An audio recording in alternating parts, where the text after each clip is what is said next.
Before I start this lesson, I'd like to give all praise and glory and honor to Yahweh, Ba'ashem, Yahweh Shai, Ba'ashem, Rukakodash. Double honor to the apostles, the great men, so rule and teach well. Shalom to 144,000 men that's pushing and believing this word in all true sincerity. It's sacrifice their lives and wills to do so. Shalom to the men, women, and children that's tuning in and listening. And shalom to the Israelite foreign scattered abroad on all four corners of the earth. The Heavenly Father, named is Yahweh, his only begotten Son, named is Yahweh Shai, the Lord, and Lord will reveal, edify, quick, and straight to the point. This video will be entitled History You Should Know. In this history that I'm going into, it just it's something Apostle Hart mentioned. I think it was yesterday. He mentioned it briefly, but as an Israelite, this is history you should know. Now, I'm not going to go all in depth and detail per se, but these are some things that you should know. Coming into this thing of ours and this truth, you should know certain, no history. Like, for example, when the first temple was taken over by Nebuchadnezzar II, stuff like that in 586 BC. BCE, is it BC or BCE? Yeah, BCE, things like that. Important timestamps in Israelite history that are very important. An Apostle Rambam says, you need to know the history and understand the mystery. And, this is a thing, with the whole Gentiles thing and the Christians thinking Gentiles mean heathen. This is something that's a mystery, to most people. When they think of a Gentile, they think of a heathen. Now, it depends on the context of the scriptures. Not all Gentiles, or if you're not of, let me say it like this: not all Gentiles are heathen, and not all Gentiles is Israelites. So, ultimately, it depends on the context of the situation and the scripture. And there's key things that tell you, which is which and what is what. But anyway, Apostle Hart was going into this history a little bit in Second Ezra, because, in Second Ezra 13, that goes over Northern Kingdom being kicked out, and I'm going to grab that too as well. So, I'm going to first start off here. This is Second Ezra chapter 13. I start at verse... Let me see.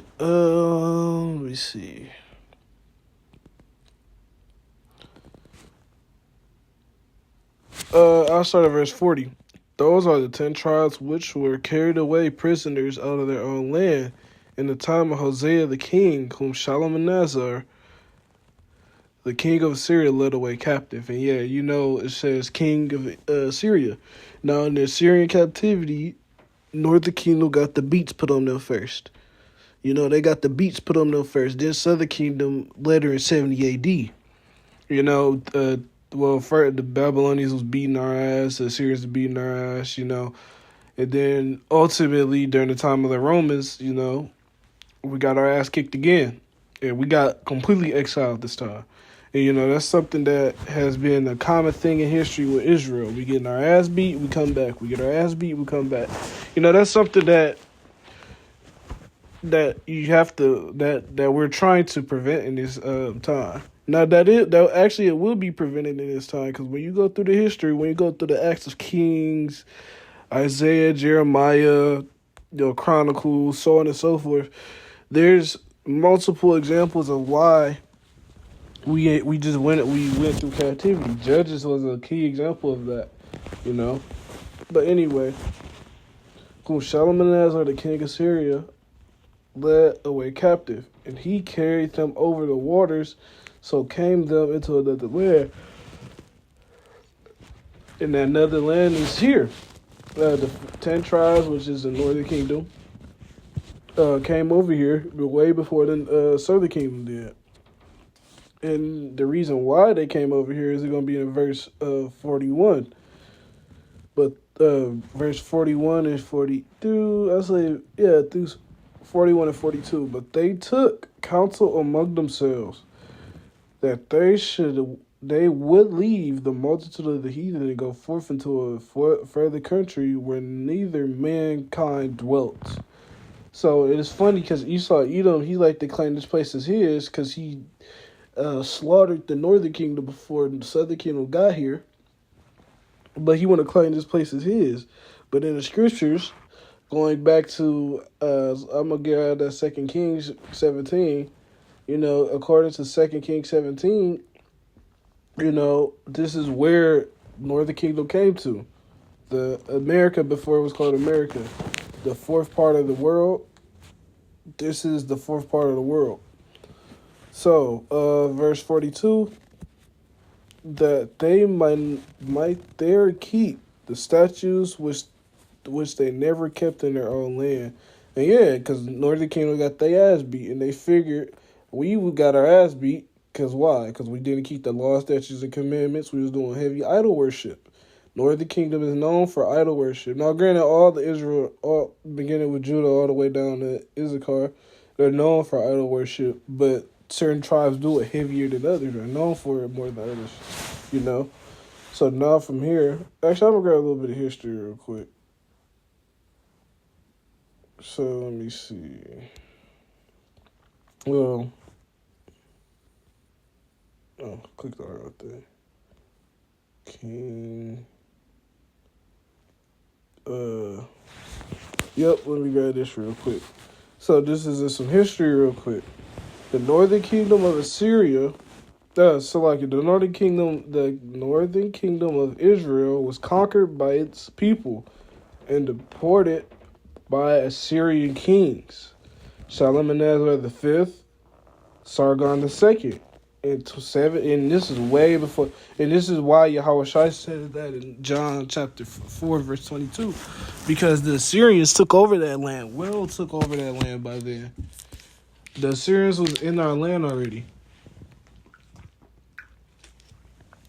That's why he cursed her out, saying she basically believed and thought that she was an Israelite, but she wasn't. So this is 722 BCE. Yeah, that was BCE, yep.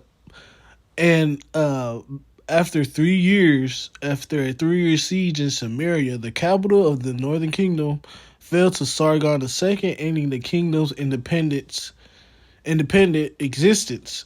Assyrian records and the Bible both confirm that the large portion of the population were resettled in their place. Now, it started to the left, but lesser and whatnot. So, let me give me a second. Let me look at this. Where is Northern... let me look at the Northern Kingdom. Yeah. Let me see. Oh, no. Where is... let me type it up. Where is people of Northern Kingdom? Let me see.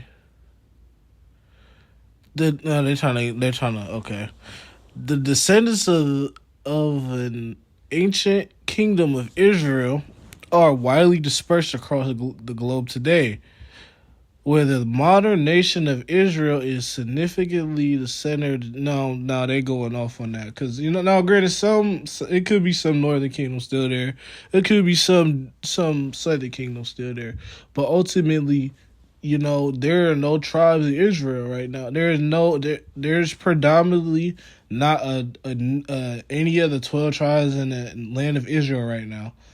There's not. Now, let me see. Many of the Jewish descendants live in countries including the United States, Britain, and various nations of Western Europe. Now, granted, Northern and Southern Kingdom didn't just, go to Europe and Africa. You got Jakes everywhere. When Jake migrated somewhere, it wasn't just in one particular spot. You got to think, if you're in exile, or not just in exile, if you've been kicked out of a land, you're going to go to somewhere to find a dwelling place, a house. You ain't just going to stay in one spot most of the time. So, now, let me see. Yeah, now I'm going to read down a little bit. Well, the kingdom was split into after Solomon. That was another thing too. Because Jake, back then with Rehoboam and Jeroboam, you had the split of the kingdoms. And I grabbed that too. Actually, I grabbed that too. Let me see. Is that First Kings? No, I spelled Loin wrong. Father Loin. Yeah, this is. Yep. So this is First Kings chapter 12, and this is when, let me see, Rehoboam was supposed to be getting counsel, but he turned to the younger men. In today's society, that'd be men that you grew up with, like your homeboys and whatnot. But he didn't listen to the elder men of Israel, which shows you the counsel of elder and wiser men are way more. What's the word? Not just important, but it's another word I'm looking for. It slipped my mind at the moment, but it's more important than the counsel of the younger men. So I'm gonna go up. This is First Kings chapter 12 and verse 6. The king Rehoboam consulted with the old men that stood before Solomon his father while he yet lived. And yeah, these older men had experience from how Solomon reigned his kingdom. So we'll just read what happened. That stood before Solomon his father while yet he lived, and said, how do ye advise that I may answer this people? And, he's consulting with the older men first. And they spake unto him, saying, if thou will be a servant unto this people, which as a king you have to minister. A king ain't just sitting. Now, granted, yeah, where you are in a high position, you minister to those that are, I won't say weaker, but those that aren't built up as you. Like, we have elders and apostles. You have, elders that's above you. They're teaching you through. They're helping you build up. As a king, you can build yourself nice things, have nice things. Be what's the word I'm looking for? I can't think of the word.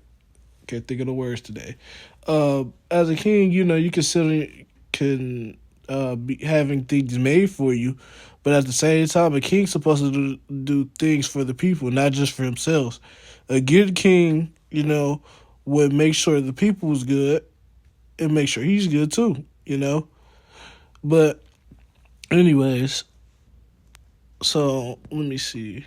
Oh, will be a servant unto this people, until this people this day, and will serve thee, will serve them and answer them and speak good words of them.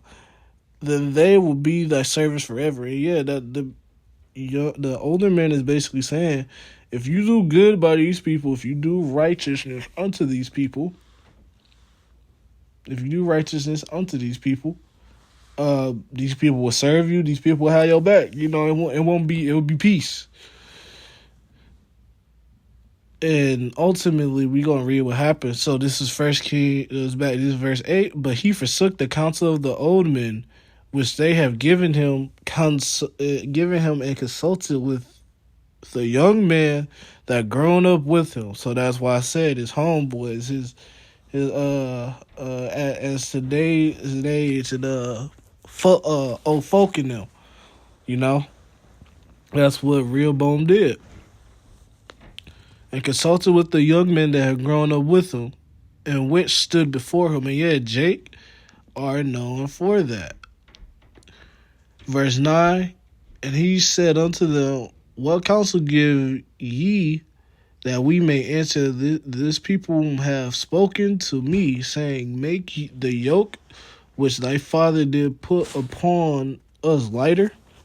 And the younger men that were grown up with him spake unto him, thus shall thou speak unto this people that spake unto thee, saying, thy father made our yoke heavy, but make our yoke heavy, but make thou it lighter unto us. Thus shalt thou say unto them, my little finger shall be thicker than my father's loins. And yeah, wait, let me read a little more. And now, whereas my father did lade you with heavy yoke, I will add to your yoke. My father have chastised you with whips, but I will chastise you with scorpions. So Jeroboam and all the people came to Rehoboam the third day, and the king had appointed, saying, "Come to me again this third day." And verse 13, and the king answered the people roughly, if forsook the counsel of old men, forsook the old men's counsel that they gave him. But yeah, you forsaken the counsel of old men. That's what happened. That's one of the things that split, the kingdom, and caused turmoil. So now leading back into actually no, I finished that. So now I'm gonna go to 2 Kings real quick. So this is 2 Kings chapter 17. So at this point, when you jump forward, northern kingdom was heavily into idolatry, heavily into idol worship, not keeping the laws, not keeping the Sabbath, so on and so forth. So therefore, what happened was we got our ass beat again. So the Lord made another example out of us. So this is in this 2 Kings chapter 17 and verse 1. In the 20th year of Ahaz, the king of Judah, began Hosea the king of Eliah to reign in Samaria over Israel 9 years. And yeah, you notice how we have righteous kings and wicked kings. And whenever the wicked king, was under the rulership of wicked kings, Israel suffered. Israel went through something. And those kings was either taken out and the kings was taken out in the worst ways. So, verse 2, and he did that which was evil in the sight of the Lord, but not as the kings of Israel that were before him. Against him came up Shalmaneser, king of Assyria. So that's the same Shalmaneser in 2 Ezra 13 and verse 40. King of Assyria, and Hosea became his servant and gave him presents. And the king of Assyria found conspiracy in Hosea. Yeah, it was trying to rise up against the king of Assyria.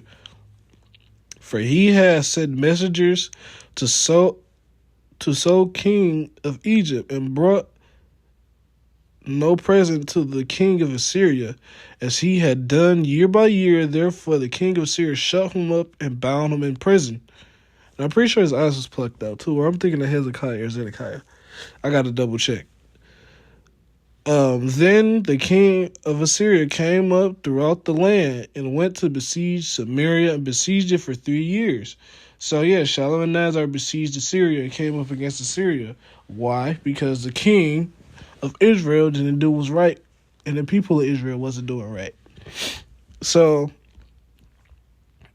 I jumped to verse 7. For so it was the children of Israel, which are the northern kingdom, had sinned against the Lord Yahweh their power, which had brought them out of the land of Egypt. And that's a common thing when you read scriptures. Out of the land of Egypt, brought them out of the land of Egypt. That pops up in so many times. It pops up in 2 Ezra chapter 1, so on and so forth. In Exodus, and this shows you that Israelites as a whole are rebellious. From under the hand of Pharaoh, king of Egypt, and feared the fear of the gods, and walked in the statutes of the heathen, whom the Lord Yahweh cast out from before the children of Israel, and of the kings of Israel which they had made. And yeah, they was making idols. They was doing idolatry. The children of Israel did secretly those things that were not right against the Lord Yahweh their power. They built them high places in all the cities, from the tower of the watchman to the fenced city. So yeah, Jacob was making idols everywhere. That's you could, when you picture it, is bugged out, but that's something Jacob was doing heavily. Verse 10, and they set up images and groves in every high hall under every green tree. And yeah, the making groves. This ain't the first time this happened. You know, Jake was always into idol worship, and that's one of the biggest fucking things that got us in captivity now. That's one of the biggest things that got Southern and Northern Kingdom here today. Now, granted, it was all predestined and written by the Lord anyways, but this is one of the biggest fucking problems. This is one of the biggest problems, if not, outside of not having faith and... Yeah, this is one of the biggest. This is one of the biggest problems. Not having faith, and on top of that, idol worship. That's one of the biggest things that got us to where we are today. So, let me see. Oh, verse 11, and they burnt incense in all the high places, as all the heathen whom the Lord Yahweh carried away before them, and wrought wicked things to provoke the Lord to their anger. And yeah, ultimately this pissed the Lord off. So guess what happened? I'm gonna jump down a little bit in a second here. Verse 12, for they served idols whereof the Lord Yahweh had said unto them, ye shall not do this thing. You know, Jake did it. So now guess what happened? So okay, this name is some of the stuff that they did. So I'm gonna jump down to verse. Yep, I'm gonna jump down to verse 20 because a lot of them other verses going a little in depth, but that's pretty much the same thing.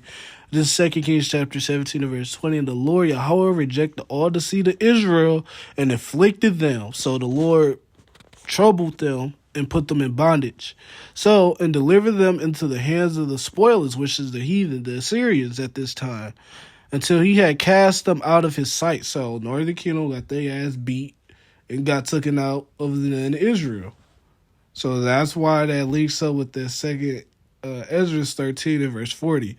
And he rent Israel from the house of David, and they made Jeroboam the son of Nebat king.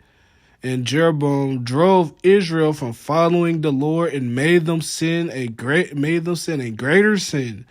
So after that, we all was just fucked up. We all was just going through the shit. We didn't have that many righteous kings. We had a lot of wickedness and a little bit of righteousness. So let me see. Verse 22, the children of Israel walked all in the sins of Jeroboam, which he did. Yep, and they walked that. If the king is wicked, the people gonna be wicked. That's Proverbs 29:2. Or I have to grab that in a second. Well, I'll grab it right now.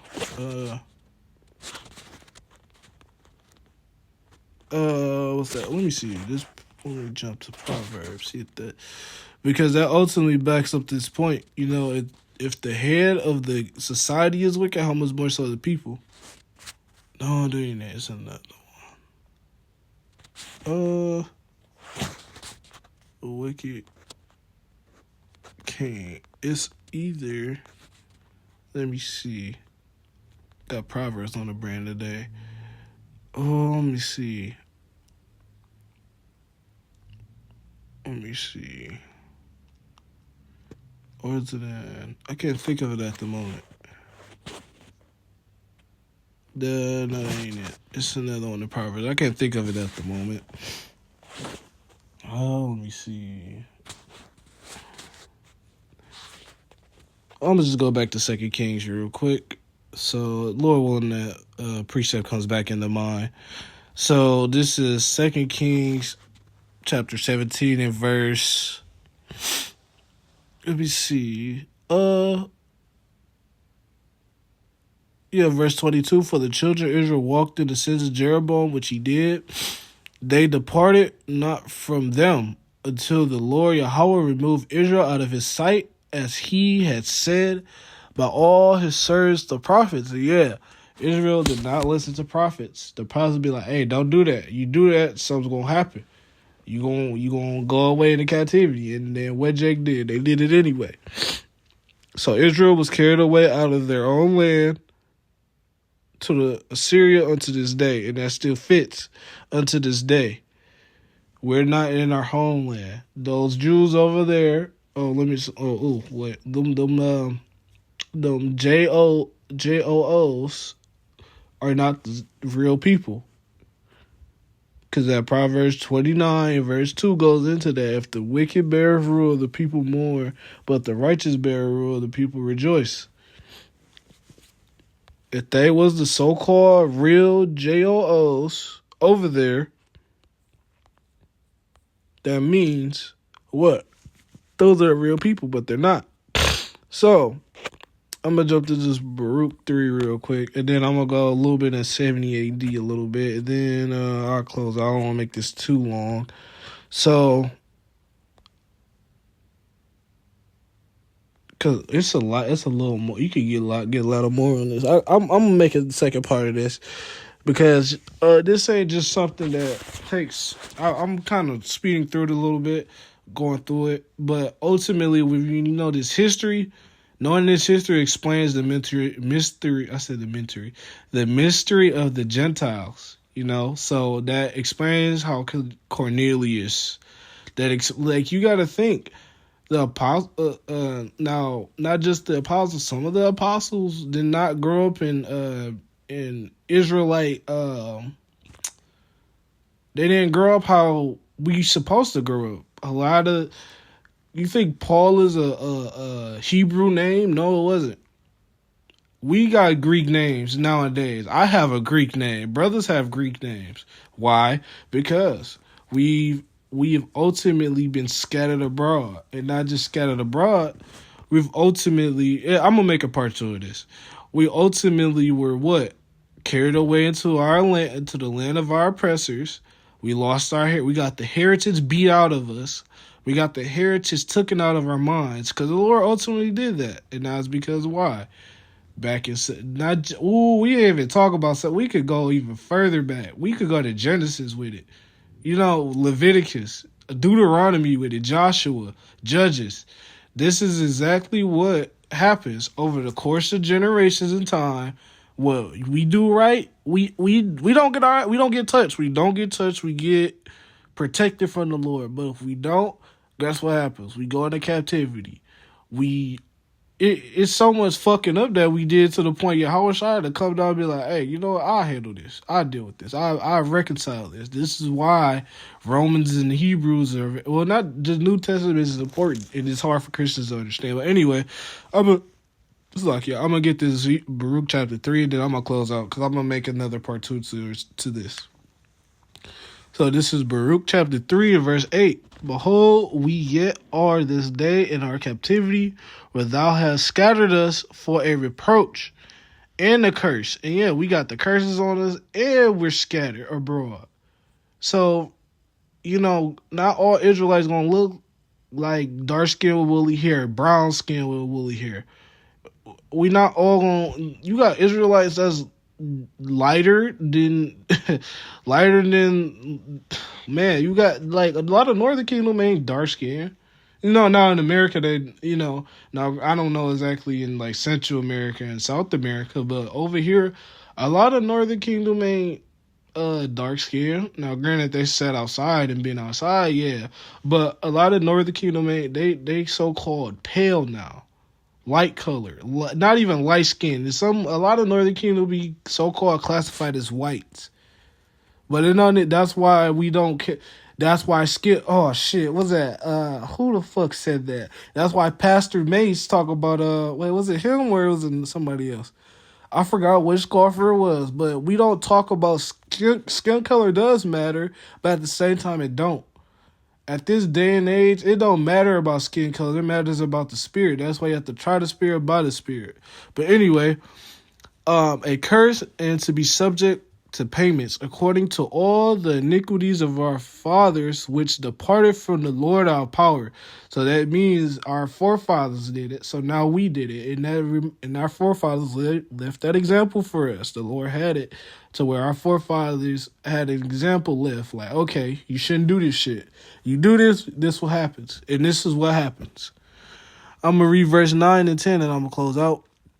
Hear Israel, the commandments of life. And yeah, the commandments of life is what? Listening to the prophets of the Lord and doing what we're supposed to be doing, which is keeping the law, statutes, and commandments.